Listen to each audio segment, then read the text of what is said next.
The enemy comes in with a small complaint that you don't forgive. It becomes easy. Remember yesterday talking about the cells, and it becomes easy for the next complaint to come in and catch onto that real easy because it's looking for something of like kind. Eventually, it grows into a cancer. It becomes much larger, and the anger and the bitterness is able to very easily go off onto others.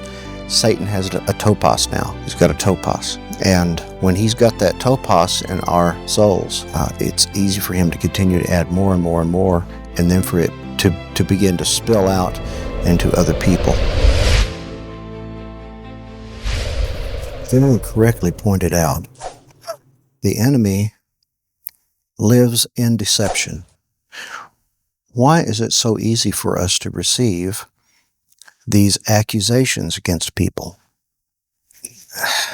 I'm afraid there's enough of his nature left in any of us that it's able to turn that ear very quickly to the nature that's just like us. And it can be small, and it often is small. But that's where it has to start. And so many people do not know, they don't get that it really is bitterness. It's someone, somewhere, something has offended me. It's amazing how many people that you find that are bitter. It's amazing that claim to be those that do not believe in God. When you start talking about God, what happens to their face? What happens to their eyes, their jaw, their voice? All of a sudden, the person they don't believe in,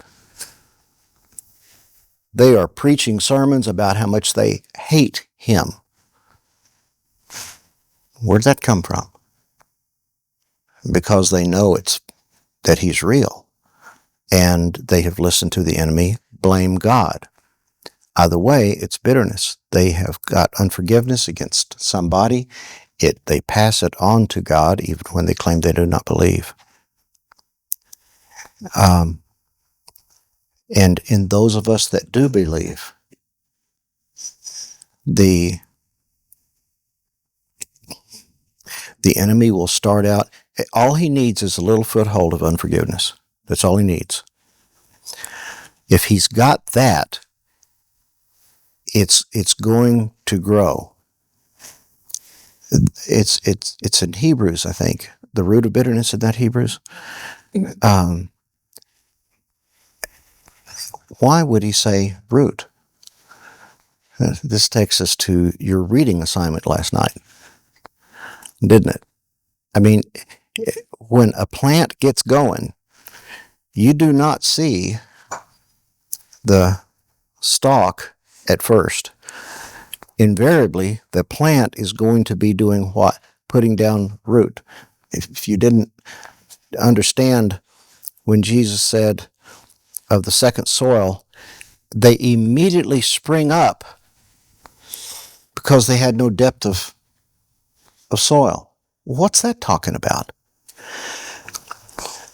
We'll repeat this, but normally where the plant would send a root down deep to be able to get water and nutrients from down there, because it's like the soil around here, there's no depth.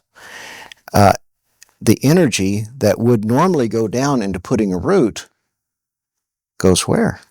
Up, and sideways, yeah. And so it's going to appear like, wow, this thing's growing really well. But, it was a few years back, Larry and Lynette Swar came to visit, and they came, I think in the fall, might have been late spring, and they landed during the day, and they were both looking out the window, amazed at what they were seeing, because they were here in Texas during that horrible drought that we had. I mean, there was one year it rained the whole year, like less than 6 inches. There was no, and they thought that people had gotten out and spray painted their lawns green. They didn't know what had happened because they'd never seen green Texas. They were looking, it's green. It's green. What's wrong? It's green. And that's the way it is around here often. When it rains, it'll be green, but only for a short time because there is no depth of soil. The trees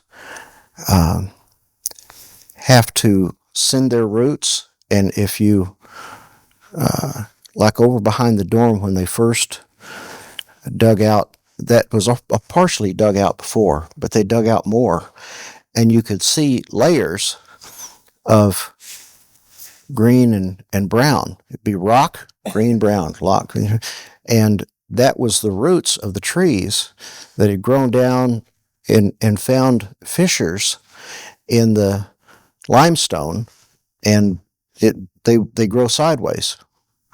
And goes down, find a little bit more, and grows sideways. And in the case of bitterness, it's a root. It's a root down there. And that root, you don't see it growing. This is part of the deception. You don't see it growing. And it's not that it's going to just defile many, but it's definitely going to defile you.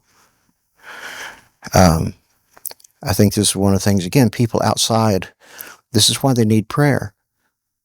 Jesus said it. He who has ears to hear, eyes to see. They can't see it. They can't hear your truth. It's why? The God of this world has blinded their eyes. It's simple enough. And that bitterness in you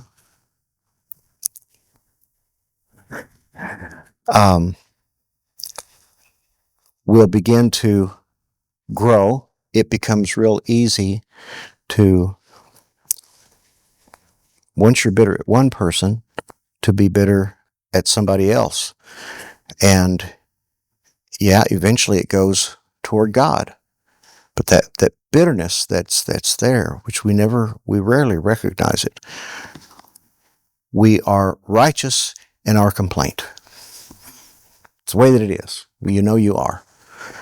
And you know what? I'll bet you are at least right in your complaint. They did you wrong. No doubt there. But we have a higher standard. We do. And that higher standard is we forgive. We overlook the transgression. You're released. Okay? If you do not do that, your Heavenly Father will not forgive you.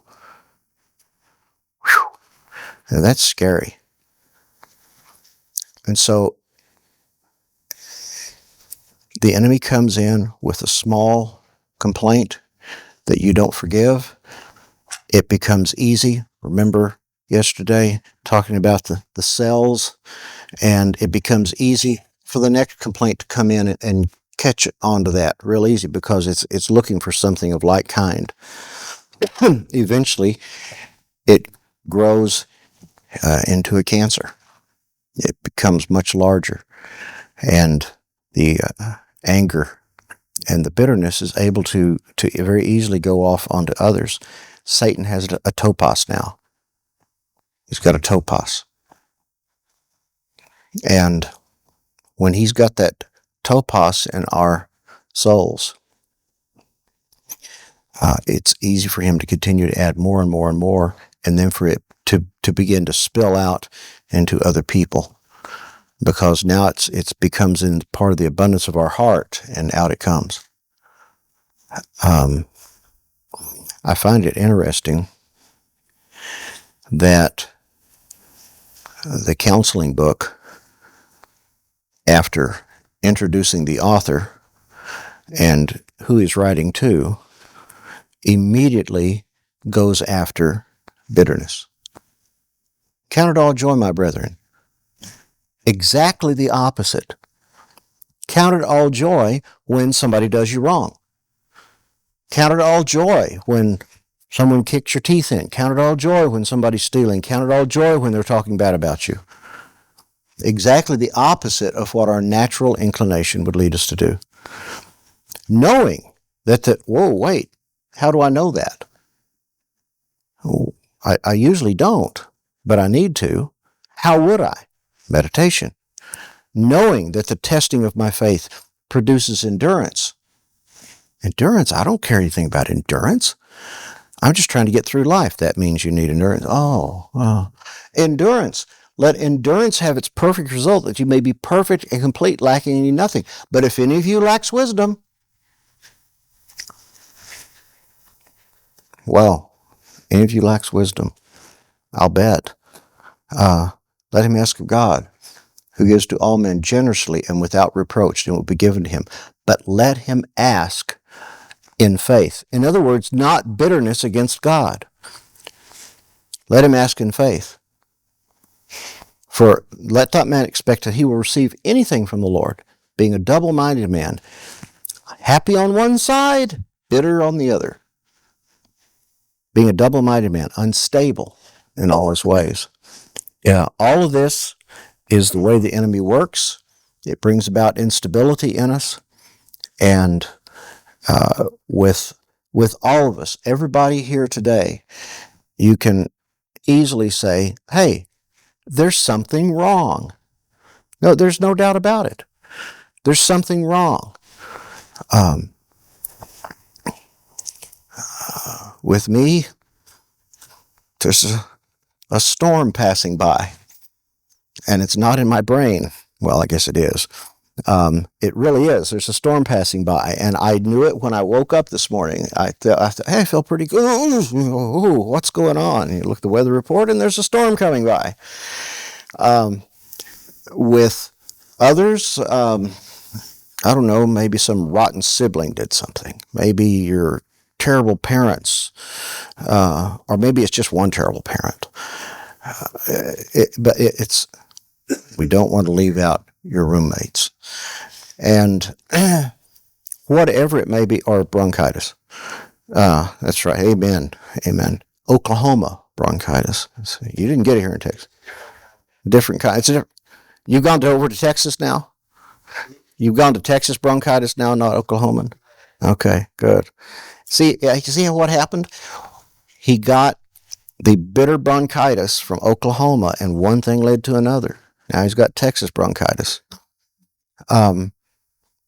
Whatever it may be, it starts out, looks like a small, and that's the way it works, folks, a small seed.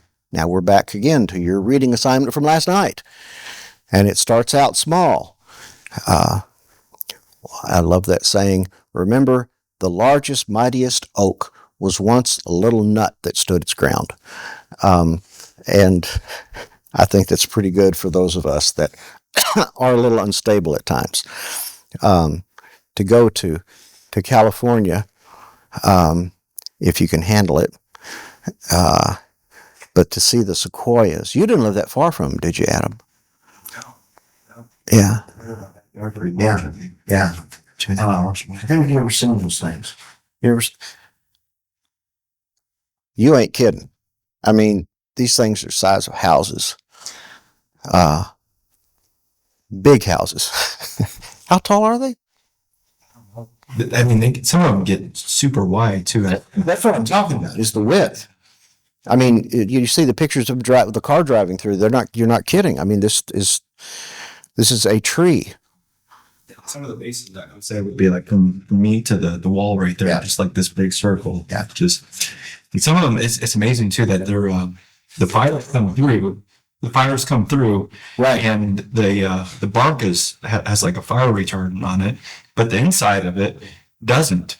And so some of them that are huge, they're burnt through, and you could walk in it, and it's like, most of them are smaller that are burnt through like that, and you could walk in them, and get a few people in there and just be like, "Hey, this is home right here." It's amazing. It's amazing. It was seed. That was seed. What's that old pinyon juniper that they think is the oldest plant, at least in North America, maybe in the world? It's up on one of the mountains, I think California, maybe Nevada, but I think it's California. I forgot how many thousands of years that thing has lived up there on the side of this mountain. Very few leaves, very few cones it puts out. Life is too tough for doing anything like that. But it's ancient. It started out as a small seed. And in the same way, that's the reason that the Lord uses this, so that you can understand it. Come on.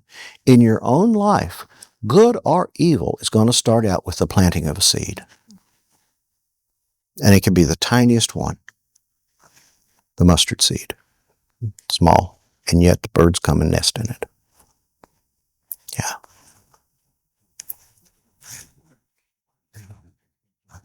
Anyone else on this? Joe, did we kind of, okay. Go ahead. Just this often, even this whole year, well, maybe all my life, but the Lord has been really, like what she's saying lately, reminding me that, well, like I was reading this book, and there was this story in it, and it was about a believer, but there was something that happened in it that the person did, it seemed to me that they did something wrong. And so I guess, shared that opinion with my family, and my mom got on to me, which is very good, because she's noticed a lot in my speech that I'll say everything negative instead of the positive, and that I'll be looking for the evil in people instead of the good, or really instead of God, and that I'm judging and leaning on my understanding of the situation. And I guess she was saying, like, to leave that with God, whether they did right or wrong, and whether it's good or bad, to not take up that jurisdiction, and just that is evil to speak those things in that way, and it's slander. And this morning the Lord was having me meditate on you shall not bear false witness, but it actually is, like, from what I looked it up, from what she said in the past, is you shall not pay attention to an untruth. And just because it's a fact doesn't mean it's truth about somebody, because Christ is truth. And if it's not Christ, then it's an untruth. And just, it's he wants our tongue, but he wants the tongue of our heart too. And just like he says, don't speak evil of one of another. He doesn't even want us to think evil of one of another, to not receive that. And just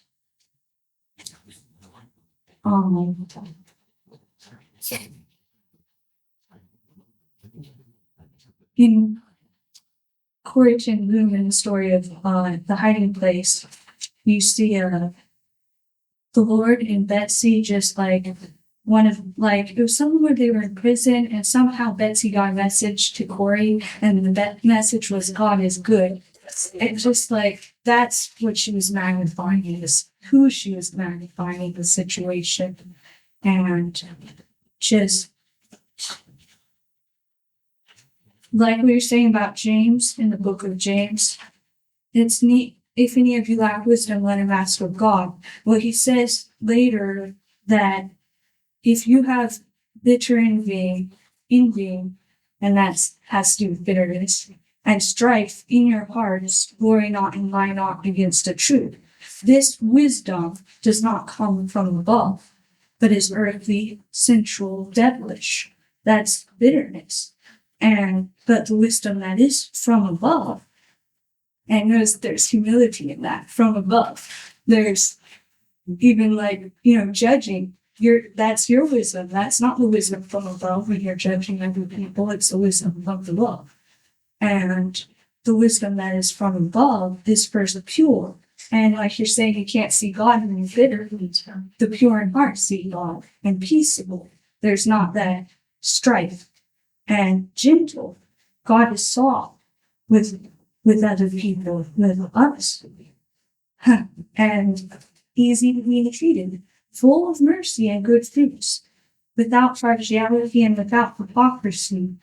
And just, that's his wisdom. We need his wisdom. And it's not also with leprosy. I think leprosy is a picture of bitterness, and that the only thing we can do is come before the priest. That's what he wants, for us to come to the light and let him judge us, let him say that we're unclean, let him sanctify us and separate us so that we can become clean. And it takes, the law, meditation, seeds, Kind of.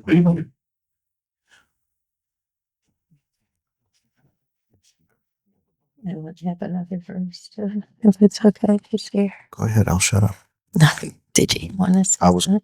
The hammer was back, but no, I can wait. It just says, finally, in this verse, it was talking about husbands and wife, but then it's everybody in general. I think, finally, be ye all of one mind, having compassion one of another, love his brethren, be pitiful, be courteous, not rendering evil for evil or railing for railing, but contrariwise blessing, knowing that you were called that you should inherit a blessing. And this is from one of the Psalms, but for he who will love life and see good days, and that's again being able to see good, let him refrain his tongue from evil and his lips that they speak no guile. Let him eschew evil and do good.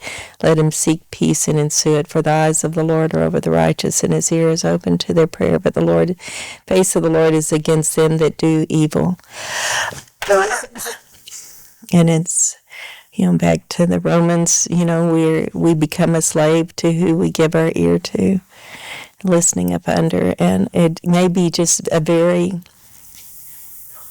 seem very small thing, but the minute I entertain it, it becomes a large thing. And I've yielded my members to that. The unrightness of listening. Slander is basically killing someone's, with the tongue.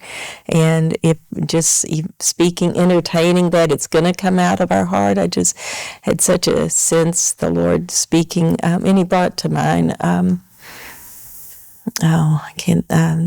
of the famous praying people, how he and Adam can tell me who, and what is John Hyde, where he was praying for a pastor or something, and he was acknowledging the needs of this pastor, praying for those things. And you can correct me because you remember probably the story better. He felt the Lord's presence not there. He felt that he was grieving the Spirit. He was being used to pray for revival. And when the Lord convicted him that he was to speak blessings of what God was doing, like you were saying, speak what God was doing and how he had worked in that person's life. And the Lord poured out his Spirit on revival. And just the Lord this morning bringing to mind, make the cup clean inside. It's easy for us to look okay on the outside or try to look okay on the outside, but God, I think, is because he wants to pour his Spirit out upon us. He wants to make his words known to us. He wants to move, and as we pray, to move in the same way on other people, but he wants us to make the cup clean on the inside, and to renounce the deeds of darkness, the listening to the enemy, to wonder, when he puts why is this happening? Ask him. He will show you why it's happening. The curse doesn't alight without a cause. And he wants to lead us in paths of rightness with him for his name's sake. So.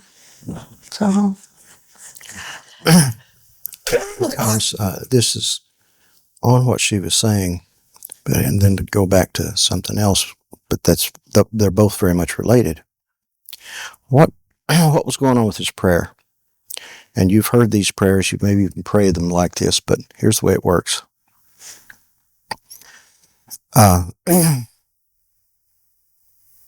Lord, so-and-so is really sick.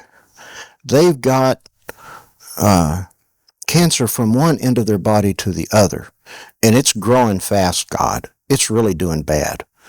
And we wouldn't be doubting if tomorrow we found that it had gone all the way into their big toe. It's so bad. This is really bad, God.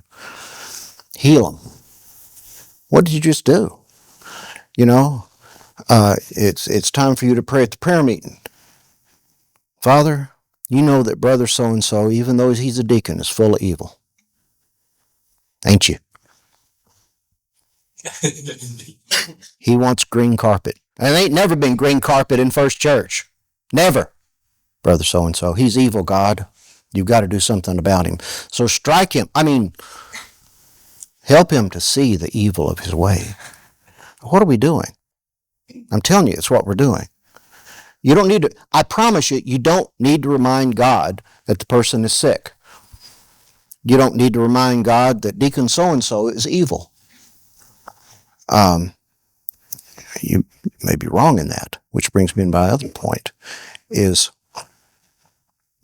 what Colleen was saying there is, I think especially those of us that are more of a prophet bent, it is real easy because God gives discernment in things. It becomes very easy to go from discernment to judgment. Just that quick. And there's not anything wrong with discernment.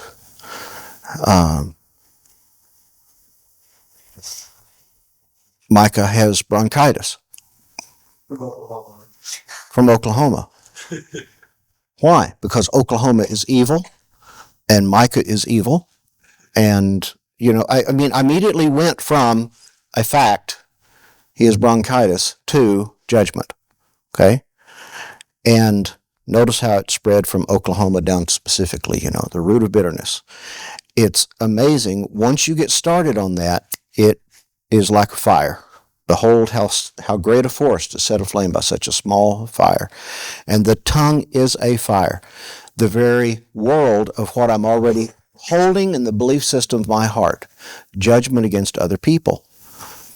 And for most of my life, I had real problems with labeling or putting judgment on people. And when I began to meditate and take that law and aim it back at me, speaking the truth was one thing, but judgment slowed down considerably. I'm not saying it's not there, but what used to be there all the time is simply just not much of a fact anymore. They're people. They're people. Hey, but they're evil. Probably. So am I. And I'm not going to give you any more facts after that. I'm just evil, okay? And when you start getting over into judgment on people, that becomes that root of bitterness. It does. You become angry for God's sake. I'm being just because I'm righteous, God, I'm just agreeing with you. Strike them now. And Judgment is not discernment. Again, I tell you, discernment is, okay, this is what they're doing. And you may know, you really may, you may know why they're doing it. But again, that's a point of knowledge, that you know why they're doing it. But when you begin to put it on a personal level of, you know why they're doing it, and you go, and you stick on that. You use that and emotionally in their direction, and in the thoughts that you have, and that they're evil and you're better than them, and et cetera, et cetera. You're in judgment. You are judging that person. You are going to be surrounded by broken people. This video was produced by Alive Incorporated. For more information and free resources, visit keytorevival.org. For all the parts in this podcast, link in the description. For our main teachings and hundreds of other topics, check out our YouTube channel at Alive Incorporated 8930, link in the description below.